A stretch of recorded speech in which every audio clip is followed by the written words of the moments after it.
Well, good morning. Welcome to Odd Music episode number 365. Scott, I assume will be joining us soon. I haven't talked to him today. Talked to him for just a minute, a couple days ago, and he's probably had a call for work right now. It is so. Yeah, so back from San Diego. Let me get this camera turned a little bit there. There we go. That's a little bit better there. Sound a little tired because I am. We had a nice long week. I'll be talking about that a little bit this morning here. Covering some of the things that they revealed at San Diego. No, we weren't in a lot of the rooms for any of that. So, but we did get to talk to some of the comic book people, things like that. I haven't a chance to really unpack everything to show off any of the stuff I was able to pick up over the week, mostly with comic books, actually. Got a lot of signed comics from EC Comics. Got some new stuff coming out there, dealing in the horror comics lines. That's actually going through Oni Press. So we talk about that today, too. Other than that, just glad to be home as much as I enjoy being out there. Weather was nice. You know, it's typical San Diego weather. A little warmer than what the people there live there want sometimes. 81 degrees. They were kind of like, oh, this is warm. We're like, wow, this is great. And humidity wasn't too bad. So it's kind of nice out there to get a chance to see the ocean, share some pictures about that. But we got news this morning. So for those of you that haven't seen it, I'm going to share this video here with you right now. Get started about that is the new Wizarding World of Harry Potter. It's the Ministry of Magic. This is gonna be the new epic universe through the one of the portals there. So this looks really cool. So let's take a look at this.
Wow, that looks pretty cool.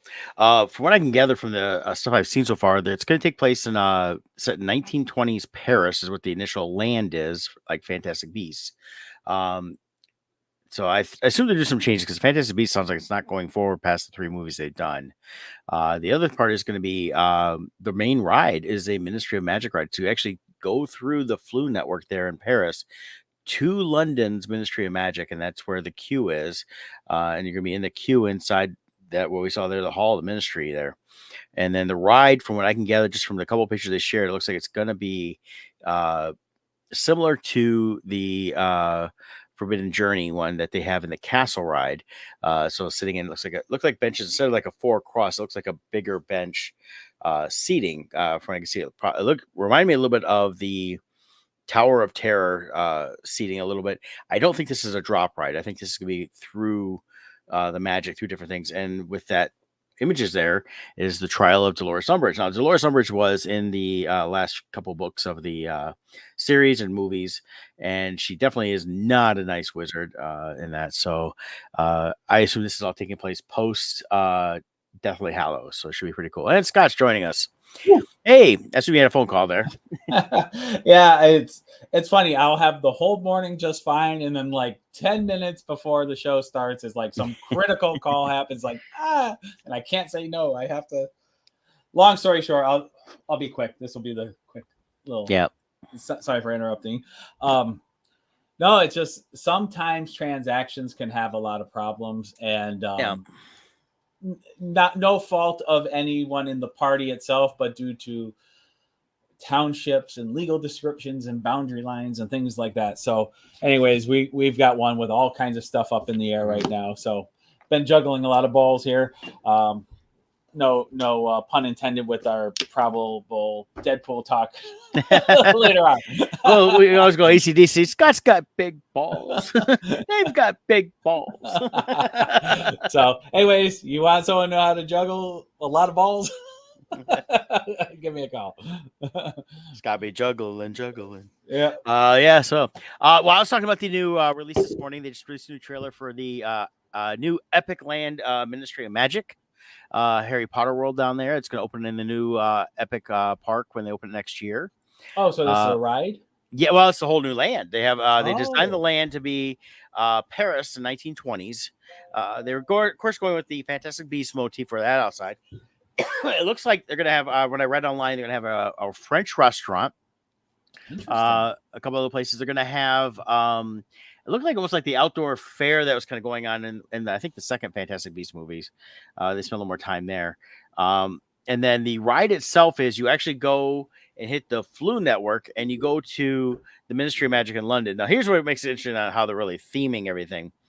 Because you go from, if it's supposed to be 1920s Paris, you're time traveling to post Deathly Hallows, because it shows the trial of Dolores Umbridge, which would have taken place post Deathly Hallows, after the Battle of Hogwarts. By the way, today is Harry Potter's birthday. It is July 31st. I think that's why they waited to release that information today, kind of tying that all in together. When you say Harry Potter's, the characters or the franchise's birthday? Character. Oh, very cool. Yeah, Harry was born on July 31st. So when you see the movies and it's his birthday, it's July 31st. And then the movie jumps quite a bit because there in the book, he gets taken by Hagrid. They go get stuff. And I believe I have read them several years. I got to go back and reread them again. I'm forgetting a little bit tidbit there. I believe he actually goes back and then goes for it. He doesn't actually go right to Hogwarts like the day after his birthday, which seems like in the movies, because it's September 1st is the first day, is the day they go to Hogwarts. Right. Actually, I'll throw in a little plug there. You mentioned you got to reread the books. Mm-hmm. I'll tell you what, and I think you've listened to them too. The audiobook series for the Harry Potter series is probably the best audio series I've ever heard. I love the narrator for it and how he does the voices. Well, there's two different ones. I've listened to both. The Stephen Fry one's now available finally here in the United States. That's the British version. And when they did here in America was done really well. Problem with some of those with me is, and this is a personal thing for me, is I always have trouble with people reading to me. And that's kind of what the audiobooks are. So I haven't really listened a lot. I've listened a little bit. Yeah. Something I'd rather read. Now, I am looking forward to, and not starting to come out till next year, is they're doing the audio dramas, which means we'll have different characters. I can listen to those because it's different people. So even when someone else is doing the voices, it still all to me sounds too much the same. And that's just always been me, even as a kid. Yeah. So in general, you're not an audiobook fan. No. And that's just, and again, that's always been me. And part of it goes from, I've always been a voracious reader, even as a young kid. Mm-hmm. I would read tons of stuff. And when you got into class and then, they had everybody reading out loud. Yeah. Well, not everybody can read out loud. and True. I just couldn't. It drove me nuts. And started getting worse as I got older, like being in English classes and having to sit and listen to people go through reading these pages, and it's like, oh my god, just shut up. I completely understand the scene in the Adam Sandler movie when he goes back to school. He's going today, Junior. I was already way past that. I couldn't read along. Like read along. I Right. can't do that, and then I can't understand what they're saying. So I'd have to make sure I read everything ahead of time, Got or it. I'd have to go back and read it right afterwards because I just couldn't. Yeah. I had trouble just being able to pay attention to it because of the way they talked. Yeah. For me, I enjoy audiobooks. I love reading, but And a lot of people do. but when you're in a car a lot, audiobooks are a great alternative, Mhm. or even when you're running or something like that, something where you got earbuds in. But when you get a good audiobook where it's not just somebody reading, but somebody acting while they read, it can really add a lot. And now they've gotten so creative with even adding sound effects or music into the background while they read, and it really adds to the scene. But what I really like too is, especially with audio Bibles, I love listening to different audio Bibles because when you read something yourself, you will put a certain voice or inflection onto certain things. But when you hear somebody else's take, the same words, just depending on how they emphasize it, can really change how you read something, even in the book. So I really enjoy it. So if you do like audiobooks, go check out the Harry Potter audiobooks. Yeah, I think they're one of the better ones. But a lot of them are done better. I think Audible has helped really bring about a much better level audiobooks. Plus, it's easier. It used to be, I want to listen to this book on tape, and it was like 50 tapes. And then, I want to listen to this book on CD, and a ton of CDs. Your case. Here we go. Yep. That's the book I'm listening to this week. Now with Audible, you just digitally download it, and then you can listen to it as you want to. I know Kevin Miner, he loves quite a few of them, and he's got a few he's followed. They do some, I've been meaning to check them out, and they are done with a cast. And if they're done with a cast, I think I can handle that better, even with it, because a narrator reading it with cast doing the dialogue, stuff like that is fine. And the Stephen Fry ones were bad, the Harry Potter ones were okay. It's just actually I have time to sit and listen to them straight through. I had a friend, she's like, well, you can listen to while you work. I can't do that. I tried that, and it's too distracting, and because I'm working. I also nice to put my earbuds in when I'm working just to hear a little music. A lot of times it's like when I just need to shut everybody off for a minute and just tune out because I need a break from people, though I have to be around them. And that, but for the most part, I need to hear the sounds around me as I'm working and things like that. It's just that's how I am. And then and there's times I put stuff on just to listen to it anyways. I just don't do it here at home as much. I always end up putting something on TV, movie or something like that. It's just kind of always been my go-to, or I put regular music on. But no, I think there's a lot of great advances in audiobooks, and I know a lot of people love them and they listen to them quite a bit. And that, so that's the one. Kevin's on Impact Winter on Audible. Yeah, I have to check that out. That sounds really fantastic, and definitely want to see what that's about. Nice. So, but yeah, so back to the Wizard World real quick. It looks like the ride is similar to the Forbidden Journey, where you're kind of at a bench setting, but it looks like it's got multiple rows. They didn't give any full details on the ride itself yet, but it's basically a journey through the battle of the Ministry of Magic, which is what took place during Hogwarts. So it looks like there's a mix of timelines in this, but of course, being that it's the rides and everything else, it's not going to be exactly book accurate. How much of this do you think was the plan was to go with Fantastic Beasts, but because the movies aren't performing the way they want, they kind of did a mid alteration to try to move it to the timeline? 100%. They are keeping the pairing, which I think is great. They've got the main things for we have London and Diagon Alley over in the Universal Studios, and then over in Islands Adventures you have Hogsmeade and Hogwarts. So now going to London, which was a big spot there, they can also tie in the Bobatons and things like that more. I think it's a good move. Doing the ride being a Ministry of Magic ride, and then you do it going through the Floo powder. It gives that you get to go through the Floo network, so you are traveling around the Wizarding world, which is more than just England. It's going to be really crazy though, using the restrooms now. Yeah. No, that's not a ride. That's real. Yeah. Don't go in that toilet. Yeah, don't stand in the toilet. So no, they're not doing the getting in through the toilet like we saw in the movies. Or that I think everything's going to be through through that flue network, which is Yeah. all the What fireplaces. was the toilets the flue powder also, or was it its own contraption separate? No, it's its own contraption. That was okay. they were already at the ministry, and to get in, this is Right. after they had done the Oh, that's right. You flushed it. Polyjuice, and they were impersonating the people that worked there. So they had to go into the toilet, step inside of it, then flush the toilet, then they got sucked down into it. And then What when a Harry, horrible way to yeah, teleport. when Harry first had to go to the ministry for, and he was brought up on charges, which is the first time we meet Dolores Umbridge. This was the beginning of book movie 5. I'll stick with the movie side of it. Mr. Weasley takes him, and then they go into a phone booth, and the phone booth interior goes down, and then it replaces it with another interior. So that's where they had the phone booth outside of King's Cross Station and Diagon Alley there at Universal Orlando. And you go in there, hit the 5-digit number, and then you can get the call for the Ministry of Magic, which is pretty cool. So with all the times you've been there, are there any secret numbers you can type to get out like a message no one knows about? Like, have you? As far as I know, it's just the one number, and it just calls. It? Yeah, you just call that, and you get the recording. That's the Ministry of Magic. So okay. So yeah. Now I do know they should be bringing back for the fall the Death Eaters in Diagon Alley. They've done that the last couple years now. And then I may know one, but I don't want to reveal who it is because they're not really supposed to say. Oh, yeah. The Death Eaters is a secret pact, so. Yeah, so that person is. There's a harsh penalty for. Been working at Universal for several years, and as they did that last year, and I think it's awesome if they get to do it again, which I think they are, based on their hits. They've kind of revealed, but I'm not going to reveal it for them. So. Yep. Not your secret to reveal. Yes. So, but I'm excited. I'm excited for the new land. It looks great. The idea of the Parisian I'll have to restaurant, look that trailer up. Stuff. So, yeah, it just dropped this morning. They have a longer. I haven't watched it yet. 6-minute trailer that they looks like they get a little more detail.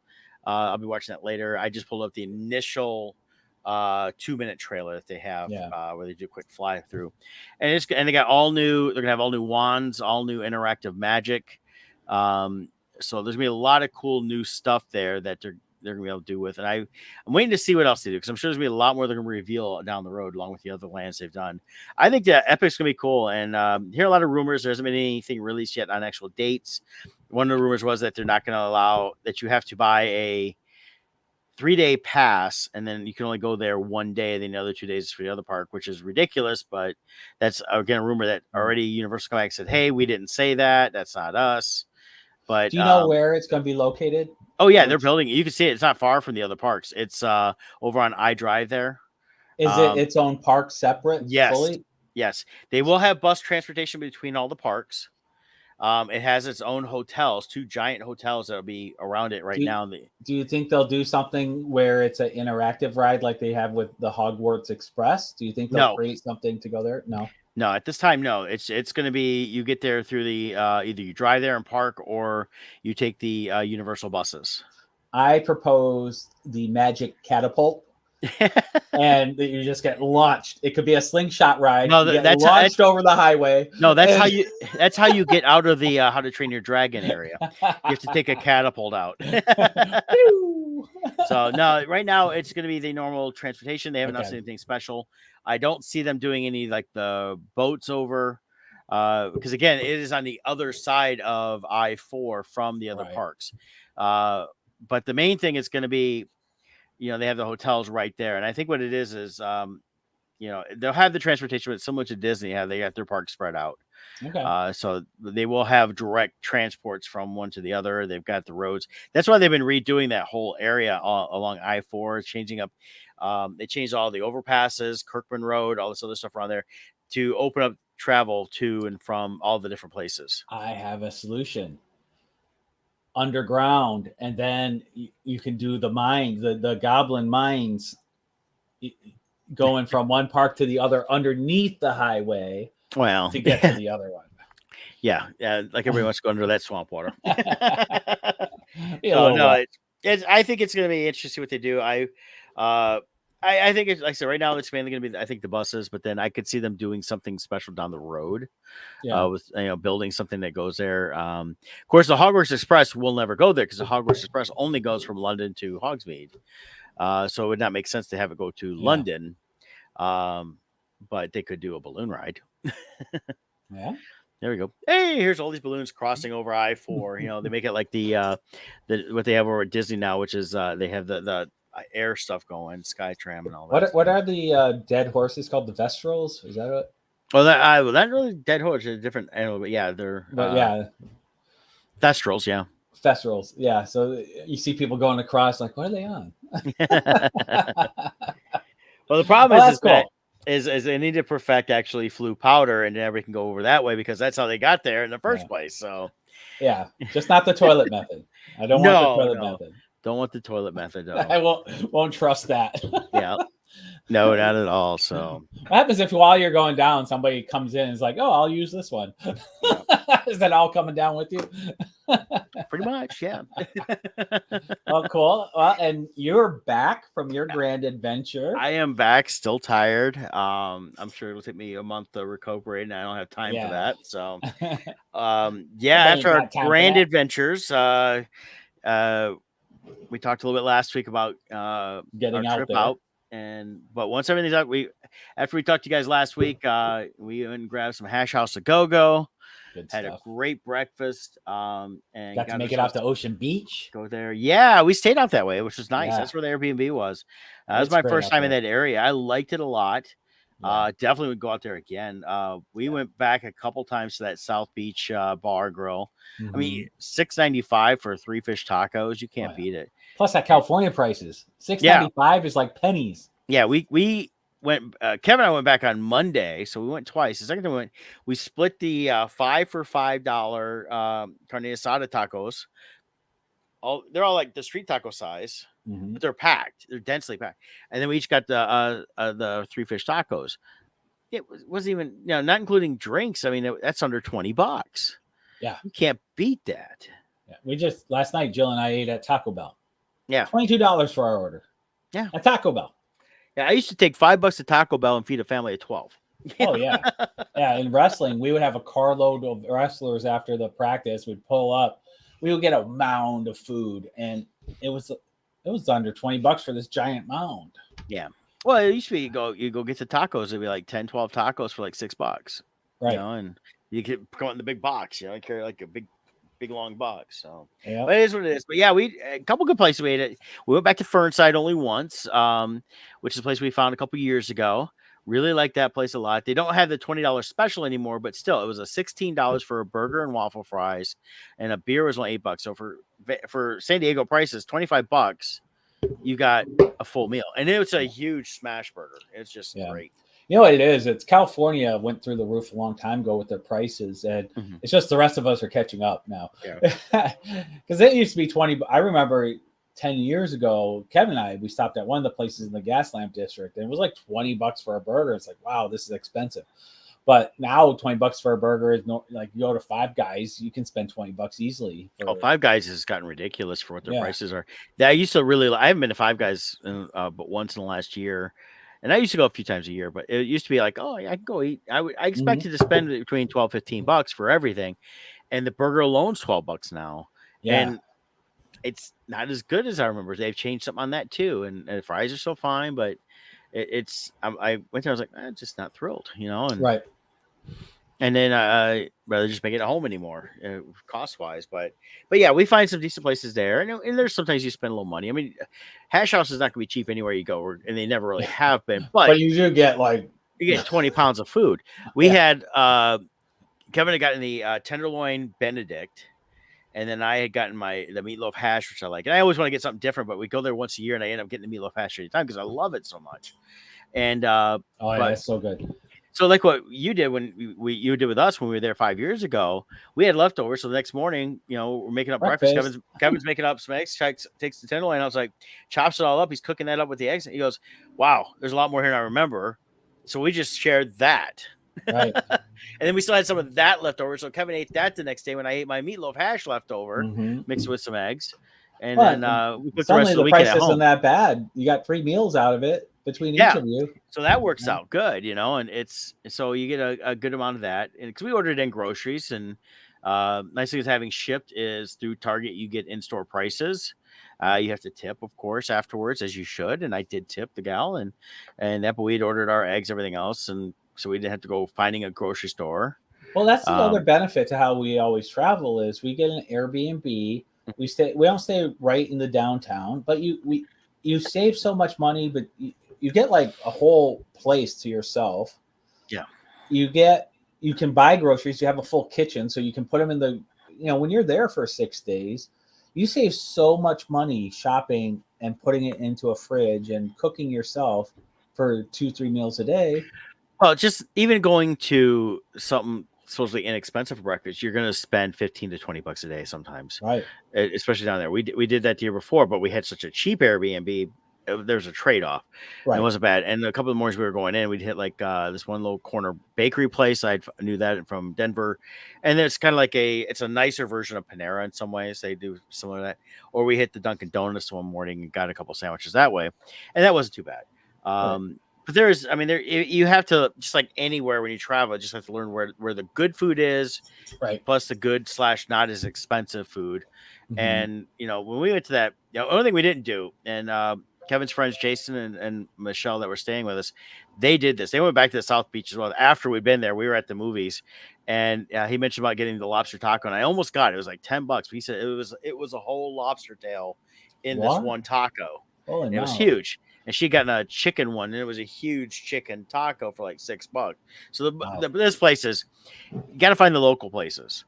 The local Yes. places are the key to really doing well on that. So, but it's like That's how even I found a lot of places when I first started going out there by myself. yeah, I would do couch surfing and stuff and stay with locals at their yeah, houses, and then they would take me out and show me where the locals go. And there's such good places that you'll meet people who go to San Diego Comic Con for 20 years and they won't know anything outside of the gas lamp district there, and that's it. right. There's so much outside of that. That's Yeah, really good. it really is. And then we'd gone the one night. Kevin and I went, and I've been wanting to go to this place for a while. And we realized there was no Beach, like, oh, we got to go there because it's a Triple D place, and it was Hodad's. Hmm. Oh my God! You can see we sat in the little bus. I don't know if they should have a shot of it. I didn't get a shake. There it is. He sit in the There it little bus is. there. There, get somebody sit in the bus. I don't care. We're hungry. We just wanted to eat. We're glad to get in quick. Little place, corner place, and right downtown there, Ocean Beach. Just downtown. There's the bus outside with all the stickers. You can see the shot down the street to the ocean. Um, just a cool. They're just sitting in the There's the bus. bus. Yeah. And in fact, I think the guy on the right who was there, I think he works there. Food was phenomenal. Onion rings are It great, looks fries were great. great, the burgers are huge. We'd gotten beer, so I didn't get a chocolate shake, or else I think next time I go back there, I'm not going to get a beer. I'm going to get the chocolate shake. Because look how That that looks thing is. good. Yeah, That just it's looks this big. amazing. It's like Oh this high, wow. and that's the cup, and then it still goes up another high bit. There, I did buy a T-shirt from there, so. And the story of Hodad's I heard forever on Triple D was a guy went there, and I think he might have been friends beforehand, but was friends with the owner. The owner passed away around 2015 of a massive heart attack, and his son kept going. And he's got a downtown location, stuff like that. The place is just cool. Food was they're fast, but it's fresh, just Yeah. really good. And they mainly just do burgers. They have like a chicken sandwich. It's a small menu.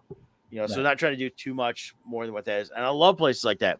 It's like we specialize in this, and that's it. So yeah, and that's one of the things we love is grabbing a good dinner somewhere. Yeah, and it's fun trying different places. You Mhm. find some nice little nuggets out there that you don't expect. So Yeah. that's And cool. that's the thing. So we had a couple good places we ate at. The show itself was really well. We did good with that. We got a chance to catch up with good friends Sean Forney, Steph Forney. Jamie Snell was there. Jamie, I forget his girlfriend's name. It was nice to meet her. She's an artist as well. They were helping out with stuff at their small press table.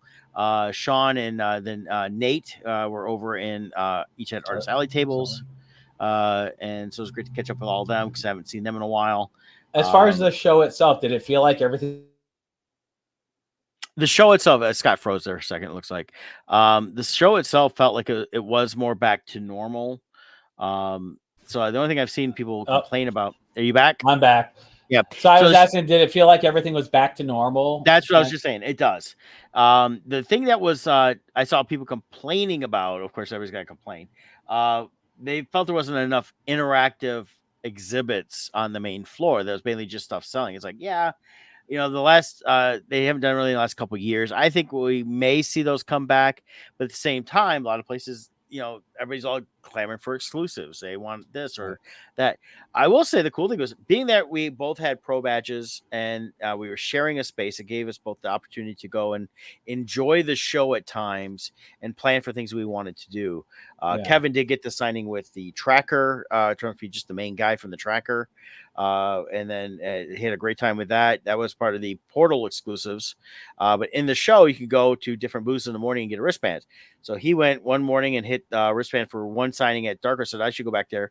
I got it and got the one where with Patton Oswalt with their Fly Trap comic that was coming out. So we got a chance to get exclusive comics and get them signed. Did that with the Turtles a couple times. Kevin did that a couple times. I did it with where I met Kevin Eastman and the guys that worked on The Last Ronin, and got a couple really cool covers signed there. So it was neat to do that. And then also we found out some new books. Tried EC Comics. Kevin got to go to the panel for that. And then afterwards, there was a code word to get a free comic that they're not going to sell. That they said that they will give it away like at San Diego like that. Or if you write a letter and it gets published, then they will mail you one of those comics. But you can't buy that unless you're buying it on the secondary market for somebody that got one, which we've seen a couple already going on eBay for around $80. Oh, wow. And then so we did some of that stuff, and both of them had a chance to just kind of go walk around, talk to people, catch up, caught up with Enrica. It was great to see her, see all the great things she's working on. A few people I've met in small press over the last couple of years from setting up and Artist Alley, got a chance to catch up with them a little bit. Trying to think what else. It was fun. It felt like the Comic-Con old. I mean, it really did. Good. It was, seeing everybody you like to see. The fans were there en masse, and of course, people complaining about lines and everything. And that's Comic-Con. It's the way it is, and stuff like that. Hall H was definitely in full effect, which you can see all the stuff online about that. But there's, I was seeing reports all weekend. Saturday was felt a little lighter in the show, and people were around stuff. I said, "Well, today's Marvel Day." I said, "There's people camped out outside trying to get in, and then all the people that are still in there, they're going to sit in there all day long and wait for the 6 o'clock Marvel panel." So, and then Jason and Michelle had won the Portal exclusive to get into Funkoville, but she also got the secondary ticket, which they posted to get see Deadpool Wolverine in Hall H. They brought Ryan Reynolds was there, Hugh Jackman, and then they brought the cast out afterwards too. After including they showed them the dog. Yep. And they brought the cast out afterwards, but they got to watch the whole movie, and then they got like the free popcorn bucket of Wolverine's head. They got the exclusive pin and some popcorn, and they got an actual water bottle, not a reusable one, just the regular water they had labeled for Deadpool Wolverine. So my big surprise from that panel, I saw a little bit online of that one. Was the dog is 100% real. That tongue is not CGI. No, it's a mixed dog. They found it. It's mixed in a couple breeds. It's the ugliest dog contest winner in Britain. Yes. And I think I've seen dogs like that where usually that's the ones that seem to win those anywhere. It's the ones with tongues hanging out. They said though the dog it's like had never this long. Yeah, they said the dog had never been trained before to act and just did perfect. We'd go running to him, jump up, and just start licking them and all that stuff. And they said it was just the greatest dog. So, but yeah, I didn't watch too much of the panel stuff because we hadn't seen the movie yet, so I didn't want to get any spoiler reveals. Because I guess Blake was there too, so she came out and waved, and a couple. Now, did you make it through? Did you make it through the weekend without spoilers for when you saw it Monday? Yes, I mean, there's Jason had mentioned something, but it wasn't anything I thought was a spoiler. He started doing it, he had to stop himself. And he goes, "That's all right," and I kind of had a feeling this would be in there anyways. It was the Chris Evans scene, but he didn't spoil what Chris Evans was in the movie. That was the best surprise. I agree. That was it was like the second he landed, I'm like, oh, they got a Cap variant here. And actually, technically, it didn't even have to be a Cap variant. It could have been the Cap who was sent off to the void or something. Right. And I was wondering if they were going that route. So yeah, but then and flame on. It's like, oh, he's not Cap. Oh, if he is yet. That was perfect. That was great. You know, when he popped his stuff up, and I was like, well, his beard doesn't look right for Cap. Right. I had the same thought. I'm like, who is this? Like, oh, I Yep. was like, oh my god. Yeah, Now you got to that was see cool. Kevin and I watching this movie. We're both just like hitting each other, like, oh my god, oh my god, oh my god, through the whole movie. And that I personally, we can talk a little Deadpool. I Yeah, loved it. let's get I into thought it. the whole movie was great. I enjoyed the how they tied it into the first two from 20th Century Fox, how they completely buried 20th Century Fox, but they did it in such a way that give respect to what came before, so they can move on past all that. And I think the fact that they basically had no rules except cocaine. I There think will be no cocaine. I think their rule was, can we get more F-bombs than Wolf of Wall Street? I Yes. think that's what their goal was. Right. And then having Hugh Jackman as Wolverine constantly dropping F-bomb almost. He dropped one in First Class. Yep. And then from there, just continuously Yeah. and then seeing him in not just the yellow costume, you get to see him in the brown costume for a second. It was great on that. So we got to see whatever all the fans wanted to see of Wolverine. We got to see him from short Wolverine to brown costume Wolverine to, of course, the yellow one. So, yeah, for me, the movie was just okay. The cameos and everything, loved them all. That part I enjoyed. It was a fun movie to just sit and watch. Will I ever watch it again? Probably not. Once the reveals happen, they happen. I think most of the reveals that would have been awesome were revealed in trailers. But there were still a good number that were surprises. Like the Henry Cavill Wolverine was really cool to see.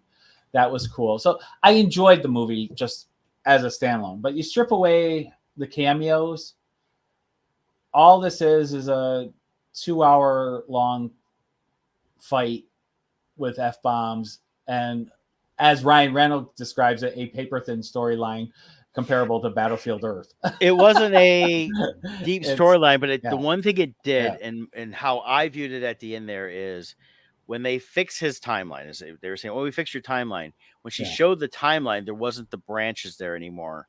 They were very small compared to the main timeline. I think what they ended up doing was this was doing what it needed to do without fully saying as they merged the timelines, and we're not going to see as much of this multiverse going forward. I fully disagree based upon the RDJ introduction. Their intro. They dealt with this in the comics before, though. No, I understand, but their intro to him is thanks to the unlimited possibilities of the Marvel multiverse. Yeah, it's still there, but it's not going to be like what they've been doing, where they're constantly going through all these different areas. Well, the whole next story arc is based on a variant. I feel like we're entering Flash season 4. That's what I feel like. From what I'm gathering from it, there is they've gotten the main story, the main line back, and there will be crossings here and there, but it's not going to be. I don't think it's going to be what they were trying to get to, which was constantly jumping through multiple Earths and multiple everything else, and they didn't wipe them out. So this wasn't a DC 52 where they try to condense everything down to one. But what we're going to see is more than just having multiple universes.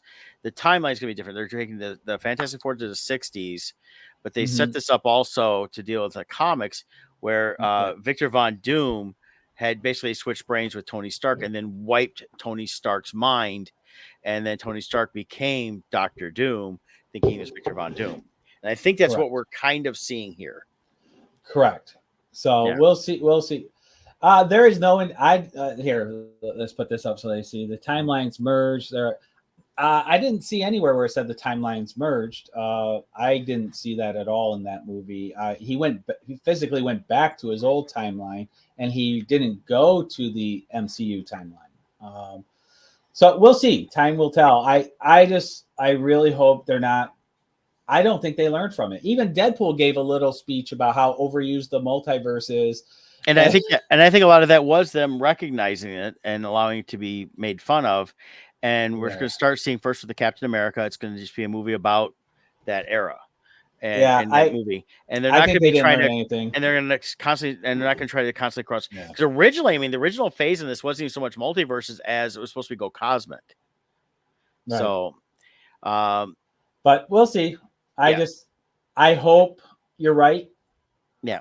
I think the fact that they introduced him the way they did, though, to me says we're still in the multiverse and we're still going strong. I Well, hope I'm wrong. I think the big twist is they're going the route of Victor Von Doom and Tony Stark switching bodies. So, and that Yeah, could be tied in with what would have happened during the this yeah. whole multiverse stuff, but it's not going to be constantly trying to draw from the other multiverse and flipping them back and forth in the same Yeah. films. To me, here's where I think they could have had the ultimate cameo in if they had kept it quiet. Is too much is going on with them ever since the end of Phase 3. They keep throwing stuff out there, but then they never finish it. Like that big statue is still sticking out of the ocean. What's going on there? They're We know tying it's that into it. Yeah. you're right, but so far it still hasn't been dealt with. Uh, all these different things like that, Well, and see, we're watching everything they've been revealing. The one thing they did reveal at some point during some of the different panels here was that big thing is where they're going to start pulling a lot of adamantium Adam, from. yeah, no, Right. I And that's understand how they're that, dealing but, with that. So, but 2 phases later, it's still just sitting there, and nothing has been done about it. 2 phases later, yeah. and to me, what could have worked really well. I just want them to break the multiverse so they're done with it. And Deadpool is the perfect character to break things. But you also have Loki. Loki, at the end of his season 2, is like this god of time holding everything together. I think it would have been really cool to have Deadpool interact with Loki. That would have been an amazing cameo no one could have expected. And somehow through Loki, because all the timelines go through his hands, maybe he lets go so the timelines become their own individual timelines again or something. However you want to do it, I don't care how. But just make it so they're done crossing the streams. That's all. But I think that's what we saw more at the end of Deadpool without them fully saying it. It's going to be going forward, and it's going to be more of a they're going to go with the 90s don't ask, don't tell. And Yeah. basically, we're not going to talk about it, so act like it didn't happen, and we're past all that, Well, and that's what we'll see on some of that stuff there. We'll see. You have more faith in them than I do. I think they are. It's not so much faith; it's just everything I'm Flash. seeing on this. Will they be perfect? No, I It's- think they're going to make a lot of mistakes, but I don't believe they're going to constantly try to keep doing them. They realize that through all this multiverse stuff, it just didn't work. And there's no way they can recover from that because besides the fact that be honest with their biggest out for all this was the guy who was playing Kang getting in trouble. They were able to drop that entire storyline and just erase it. So now they're going back to more of early Marvel with they're doing the Thunderbolts, which by the way, we found out afterwards, Harbor was walking through the sales in front of everybody, saying hi to everybody in full costume, and nobody realized it was him. That's cool. until he got to Hall H, cool. And he whips off the mask. He's like, you guys are supposed to be in costume. Yeah. Well, the other thing too, what made the first 3 phases so successful is their interconnectivity. And even mediocre movies, you still wanted to see because you wanted to see how it connected to the larger. And I believe that's what we're seeing here with the start of the Captain America, leading into Thunderbolts, and then the Fantastic Four movie. While it's going back to the '60s, there will be elements introduced in the first 2 films, which lead to that. And they've already said the next 5 films are those 3 next year, and then the following year will be the Doomsday Avengers, Doctor Doom Avengers, followed by Secret Wars.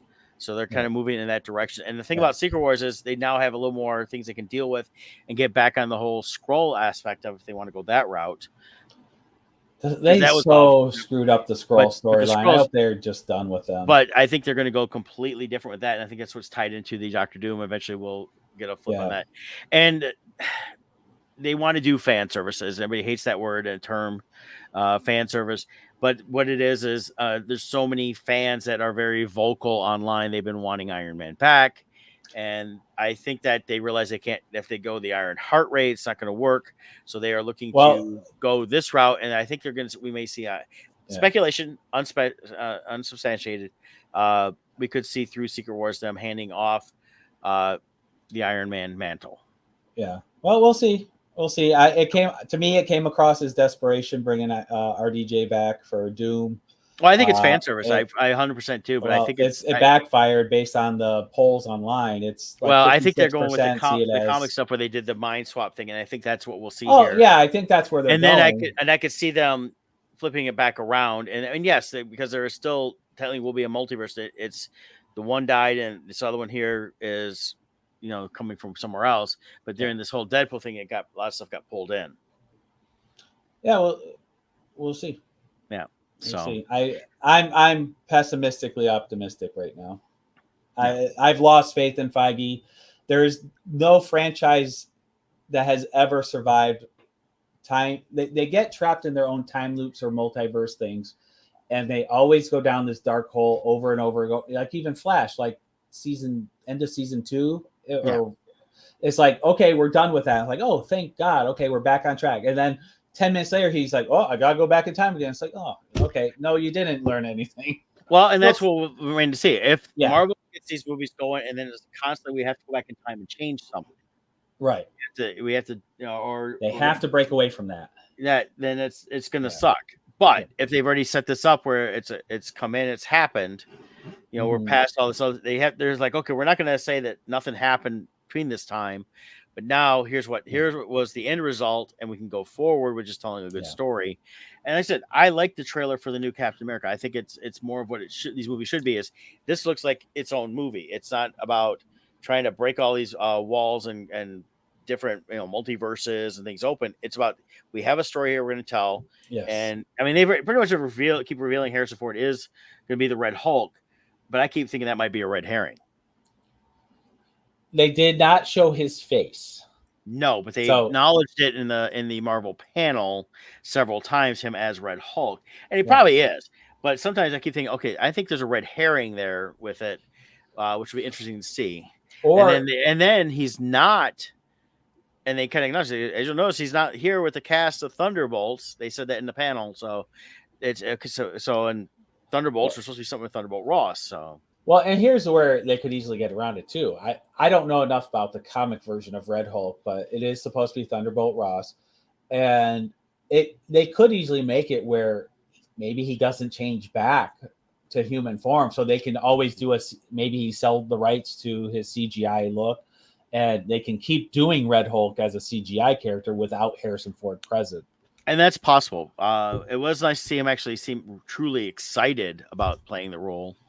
And being did you see him hulking out? Yeah. It didn't look right. Yeah, nice it was that Saturday night after we got back from dinner.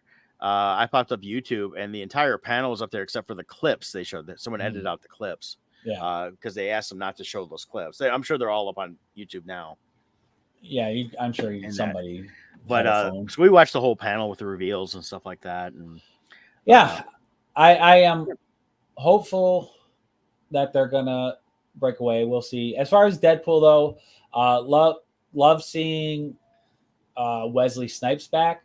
Love seeing there's only one blade.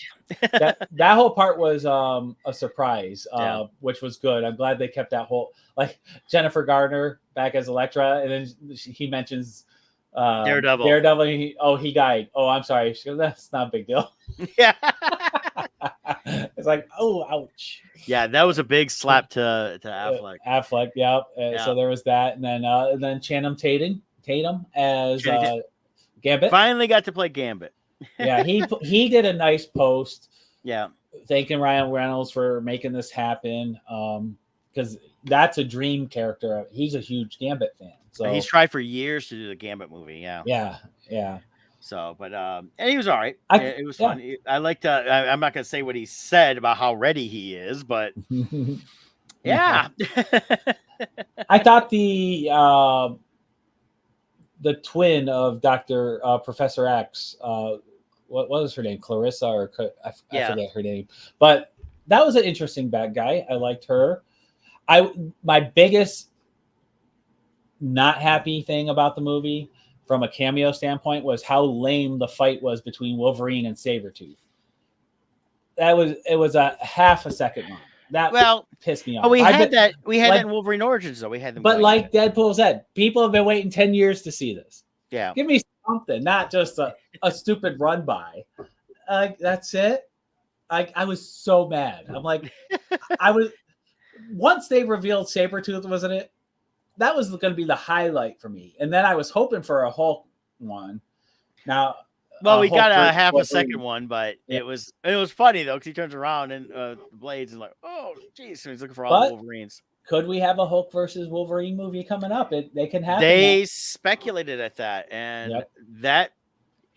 that would be interesting. And now, would they still go with the Green Hulk, or are they going to switch it over to the Red Hulk since they're introducing Red Hulk? I mean, nobody wants Red Hulk as a permanent character. Everyone wants to be permanent. It could be a way of ending the character, but you never know. Since they're introducing it, it'd be interesting to see what they do. But I would like to see just the regular Bruce Banner Hulk. Yeah. The one from through the first Avengers movie, and before he got really smart, and that when he's just a beast. Yeah. We still haven't seen Gray Hulk. So no. Gray Hulk's a possibility. Gray Hulk is a fun one too. So we'll see where those go. I'm trying to think what other I love too how popular Peter was. Yeah. We all have a Peter. Yeah. Peter Pool. Peter Pool, yeah. He comes walking out and all the fighting stops. Yeah. That was funny. Stop, he's with me. And I like Peter. And you stayed for the very end credit scene. Yeah. Oh, yeah. You have Deadpool replays and you see Johnny Storm saying all the things Deadpool said. He said he actually did say. Yeah. And he said, and you can quote me. And he's like, okay. Yeah. See, not my fault. I did like the final. I like the way they had that final battle thing where they had to complete the circuit. I thought they did a good job there with Deadpool and Wolverine working together and kind of, giving them their hero moment. That was cool. Yep. It did feel a little Guardians of the Galaxy-ish, but it did. I liked it. Yeah, I liked it because it kind of gave them a chance to both when they had the Infinity Stone and they were all it did feel that way, but it worked. And so for me, as far as all the Marvel movies in the MCU, I put it in the middle. I didn't hate it. I really enjoyed it. I just wish for myself, because I'm so done with multiverse, I really want to see that loophole closed. I think while we may still see something here, it's no longer going to be so focused on the multiverse that I'm not saying it's going to be perfect, but I'm thinking that starting next year, these films going through sequels are going to have hopefully better stories and not go too crazy with stuff, because it's like they promised us so much they never could deliver. And that's what the problem we ran into between all the movies. Even like, Doctor Strange, it was okay. They wrapped up the Scarlet Witch's story for the most part. And then, we still don't have the Vision. Is the Vision going to come back, or are they just completely forget about him completely? Because there's always the stuff that was the Tony Stark AI, was part of the thing in the comics too, that I thought they might go that route. But again, I think bringing him in as Dr. Doom, I think it's all about, the still Dr. Doom, but not so much Tony Stark. And they just flip the bodies, Now, and if they go with that route, like you're saying, that also means there has to be a real Doctor Doom being cast that we haven't heard of yet. Correct. To do the switch with. So, and maybe that will be introduced in the Fantastic Four movie. We'll which I believe, of course, based on the drone show and then other stuff, that Fantastic Four are going to take on Galactus. Going back in the 60s, I think it adds that element, and I think that's where we'll see something to do with them coming forward in time, to match up with the other movies that they're starting in the 60s, and then it's not going to be necessarily a time travel, but almost a Buck Rogers frozen in time, released in time type thing. And for Galactus, they have to treat it more like Dormammu or whatever his name was in Doctor Strange than how they did Galactus in the other Fantastic Four. No, he's I think based on the fact that in the drone show, when you see the video of that, I don't know if you saw the video of the drone show. I did not see that. This was after the Hall H Daredevil Wolverine Deadpool Wolverine movie. They were doing all this great stuff, and all of a sudden, out of the stadium rises Galactus, and it's the classic Galactus. Okay, and I think with that, because here's the thing: if they don't do that Galactus, people are going to be like, screw you, we're done completely. Because they pretty much walked away after that second Fantastic Four movie, like, really, a cloud? Right, he's just this black cloud. Yeah, and Silver Surfer took it out and everything, and Fantastic Four took it out, and it's like, what? No, that's not how it's done. So they got to do the World Eater, as everybody knows. So, and I think that's what we'll get on that. So, and then like I said, speculation, I think they have to bring him forward to be able to do Avengers Doomsday. Now that one could be, and then Secret Wars. They could still stay back a little bit in the past with some of this stuff. Right. With the changing of certain timelines, the way the timeline is, they could definitely do that. So, and of course, with the timelines, I can't wait till the Black Panther announcement with RDJ. Oh, jeez. Yeah. I have to say though, this right here would have been the perfect Deadpool cameo. If they brought him in like this as Black Panther from a variant universe, yeah, everyone would have lost their stuff in the theaters. Everyone would have been applauding. Yeah. It definitely would have had some reactions, I think, and been interesting to see on that. If anyone could pull it off, it would be RDJ and Ryan Reynolds. Right.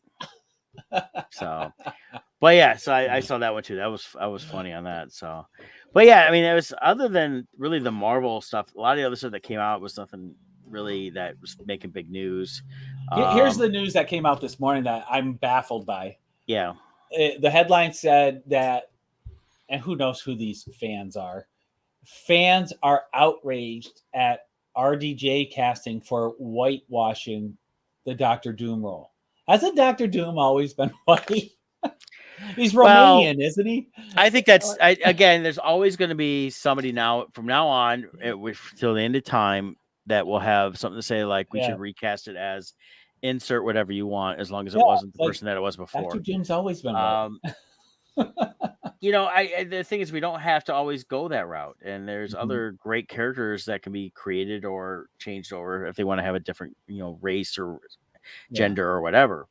But he's Latvian. If they're going with the true Latvian thing, you can't say, well, here's an African American actor playing this Latvian, and because he's supposed to have a long history, so it would not fit the actual realism of that. But I don't know. I see that stuff pop up, but I completely ignore, because it's always just someone, I think, no one's saying anything until someone writes an opinion article trying to incite a hatred.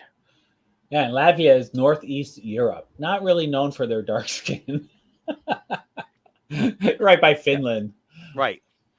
So I think anytime I see anything anymore, when they say insert whatever is upset because of whatever, it's not real. It's all lies. It's been lies for, we've talked about Lightyear. It was lies on that, and people were upset about it. Nobody cared. It was lies on, we're going to make act like the gayest movie ever. Well, first they didn't do that, but it's still, nobody cared.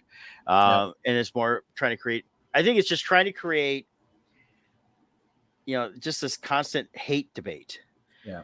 And that's where I think people need to stop reading those articles and listening to them. That's why I've said this quite a few times last few years, is I look at the trades for some of this movie stuff and TV stuff. I look at Hollywood Reporter. I look at Variety. Those are two of the major trades out there. A lot of the other ones, you got to watch out for Screen Rant, because they do a lot of clickbait. You got to watch out for some of these, Collider even, they have a lot of good information. They do still do the clickbait and things or they get thinking it's an article. It's not. So unless I'm seeing it at the trades, which is getting it from the sources, I don't follow it too much. But quick side note, they did have the costumes for the Acolyte there. The costumes look pretty cool. Show still sucks, but I thought it was they did good on the designs. Yeah, I liked seeing them up close. I took a few pictures I got on my phone. That was all Star Wars. Star Wars presence at Comic-Con was dealing with, we have Acolyte stuff, and then on the book side, Penguin Books was there, and they had a couple signings for the High Republic, had a couple of banners. I saw a couple lines when I went by for people getting autographs from the person signing the High Republic books, but again, nobody's talking about it. So the movie I want to see that's getting a lot of good reviews, but it's getting overshadowed, I think, just time-wise, between Inside Out and Deadpool doing just phenomenal sales, is Twisters. That's getting a lot of great reviews from people who see it. We did hear people talk about it. They said they really liked it. They said the story was strong. It's a fun movie, but also a great story behind it. So I'm going to try to see that this next week before it's out of theaters. That kind of movie you want to see on the big screen. Right. I haven't decided yet if I want to see it or not. That. I didn't like the trailer initially, but that was me. And but I'm hearing a lot of good things about it. I'm hearing it's a good popcorn movie and the story's not bad. Yep. So that's fine. I'm looking forward a worthy sequel, I heard. Actually, a couple movies I wouldn't mind seeing. I want to see Trap. That's the new Josh Hartnett, M. Night Shyamalan movie. That looks interesting to me. I think it looks really good. And it's knowing him, he's got a twist. I mean, I think when you watch this trailer, you're thinking, "Oh, okay, they're just hunting on this guy there, and that's how he's gonna evade them at the stadium." I think there's a major twist in there that's gonna really bring things around. So he never allows his trailers to reveal the twist. So there's gonna be something unknown here that he's making us think one thing, and there's gonna be a little switch going on here. Yeah, and then the new Aliens movie is looking really good. Yes, that one going back. It's going back. It's going back to the original Alien. A little bit of Aliens mixed in there on the ship. Yep, I want to see that one. That looks really good. So a couple, and then not sure if I'll go see it. It doesn't look bad. A good popcorn movie at the time. Borderlands doesn't look too bad. The trailer for that looked pretty good.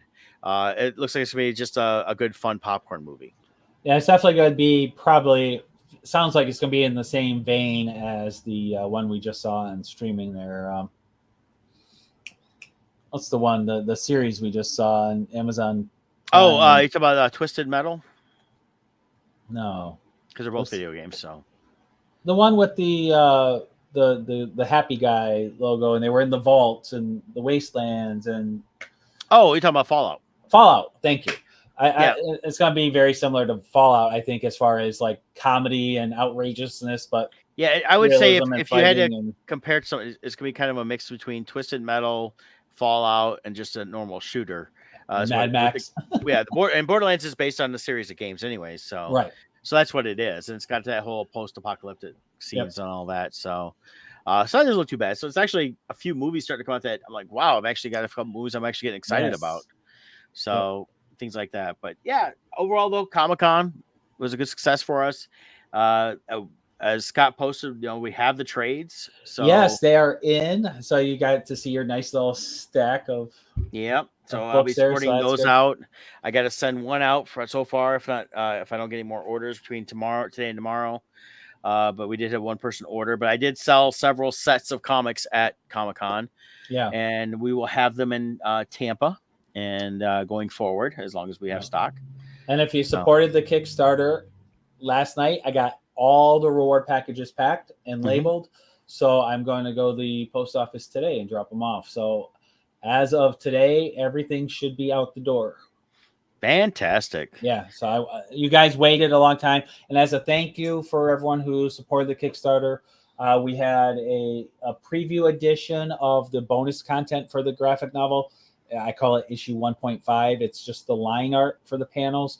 I threw that issue as a thank you for everybody's patience because it took much longer to cross the ocean than we expected. So I threw that in as a bonus issue for everyone as a thank you. So everyone should start receiving their stuff depending on where you are, end of next week or end of this week / sometime next week. Or for our guy in Finland, unfortunately, it's given a time frame of like 30 days to get there. So you might have a month. It's got to cross back over oceans. Yeah. Should have just had it. It would have been closer just to ship it straight there. Yeah. But yeah, I'm excited. I can't wait till everyone sees it.